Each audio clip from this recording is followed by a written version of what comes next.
دول ناس بالنسبه لي انا كانوا بالنسبه لي قدوه، ولا قدوه ولا اي حاجه دلوقتي خلاص، ولا عايز ابقى زيهم الصراحه.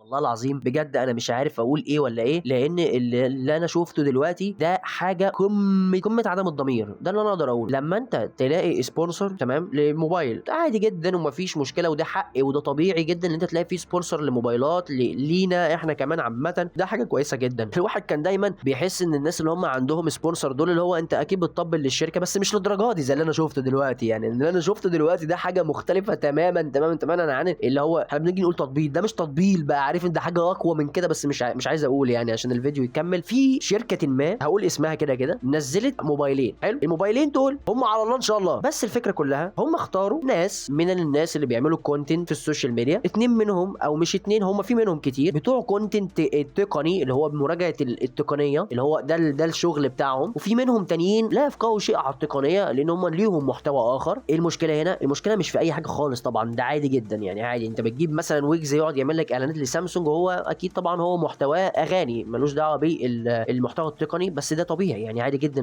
ده حق اي حد. جابوا لك سكريبت، خد السكريبت ده علشان تقول 1 2 3 4 الموبايل متميز في ايه، ويا ريتهم 4. هو الموبايل مش متميز غير في 1 2 اصلا يعني ده كده بسم الله الرحمن الرحيم. هو الموبايل مش متميز غير في 1 2. حلو، نشوف ال1 2 لا هو انت مش هتقول غير 1 2. يعني هو مكتوب لهم في السكريبت السلام عليكم ورحمه الله وبركاته، هنقول كذا كذا. ال10 بلوجرز ولا ال10 مؤثرين الانفلونسرز اللي هم ادوا لهم الموبايلات عشان يراجعوهم عاملين نفس الكلام، بيقولوا السلام عليكم النهارده هنقول كذا، نفس حاجه، مفيش حاجه اتغيرت قالوها. واقول لك على حاجه كمان اكتر حاجه مضحكه، مدينهم نفس الموبايلين بنفس الالوان علشان يقولوا امسك الموبايل المنافس ده طلع سلسفينه وقول على الموبايل بتاعنا ان هو جامد بوفتيكا طاير حاير مكير فشيخ في كل حاجه فيه. طب هو الموبايل اصلا بيقدم ايه؟ شاشه تي اف تي، معالج مش احلى معالج ويا ريته مش اعلى، ده مش احسن معالج في بيتهم، وبيجي لك بسعر بيجي لك بسعر الفئه المتوسطه. شاشه تي اف تي دي الشاشه اللي احنا كنا بنشوفها زمان عزيزي المشاهد ايام الكمبيوتر اللي كان بيبقى ليه بوز من ورا ده لو انت فاكره يعني. دي الشاشه دي كواليتي الشاشه، فانت مهما عليت فيها هي برضه شاشه تي اف تي. الموبايلين دول واحد من هواوي نوفا 15 ماكس والتاني اللي هو الاونر اكس 7 اي 5 جي، اسوأ موبايلين ممكن البني ادم يشوفهم في 2026. طب انت بتروج على ايه؟ واحد بيروج لي عشان الشاشه بتاعته اولد، مفيش مشكله يا عم جميل كويس قوي، والتاني بيروج لي عشان الموبايل بيقدر ان هو يستحمل الصدمات ويقدر ان هو يعيش معاك ايام. هو اولا يا معلم ال 8000 ملي امبير هو مش اول واحد عملها، الاونر اكس 7 دي والاونر اكس 9 بي الاثنين جايين ب 8000، والاثنين اصلا كانوا بيتضرب بيهم الشاكوش اكنهم شاكوش وبيتضرب بيهم المسامير وما بيتكسروش. ده اولا يعني دي مش حاجه بديهيه او مش حاجه جديده او اللي هو اوه ياه دي حاجه خطيره جدا في 2026. لا دي حاجه مش خطيره خالص، ودي حاجه طبيعيه وموجوده من زمان. ده حتى كمان في موبايلات في الفئه الاقتصاديه بيجي لك بشهاده عسكريه علشان يكون ضد الصدمات. فكره البطاريه في موبايلات بيجي لك بال 5000 ملي امبير بيجي لك معاها معالج موفر للبطاريه عشان بيجي لك بمعماريه الاربعه والثلاثه والخمسه نانومتر على حسب الخمسه ولا الاربعه ولا الثلاثه. لما بتشوفهم تعرف ان الموبايل ده موفر في البطاريه بشكل كبير. فانت عندك موبايلات المعالج كمان يقدر يوفر لك في البطاريه، مش لازم ان هي تكون كبيره على الفاضي. فانت دلوقتي جاي بتروج لي على حاجتين ما لهمش اصلا اي لازمه لان هما بديهيات موجوده في كل حته. فانت واخد فلوس عشان تقعد تقول لي على حاجات مركزه في الموبايل وعايز تسيب لي الحاجات الاساسيه. يعني يا ريتك مثلا ان انت جيت لو انت بالنسبه لي انا قلت لي على كل حاجه جامده في الموبايل وما جيتش اتكلمت مثلا على نوع الذاكره الداخليه، بالنسبه لي انا هقول ماشي مش هتاثر قوي لان في حاجات تانية هتعوض. لكن انت جاي لي على المعالج وجاي لي على الشاشه وجاي لي على السوفت وير اتكلم عليه، وسايب اصلا ان هواوي كمان ما عندهاش اصلا خدمات جوجل ولازم تجيبها من الاب بتاع من هواوي، ولو ما انت ما لقيتوش تجيبه من حاجات خارجيه، وسايب ده كله وجاي تكلمني على التصميم وجاي تكلمني على مش عارف لو الشاشه حلوه ولا ايه. انت فرحان كمان بمعالج هو اصلا يعني ما يتقارنش مع معالج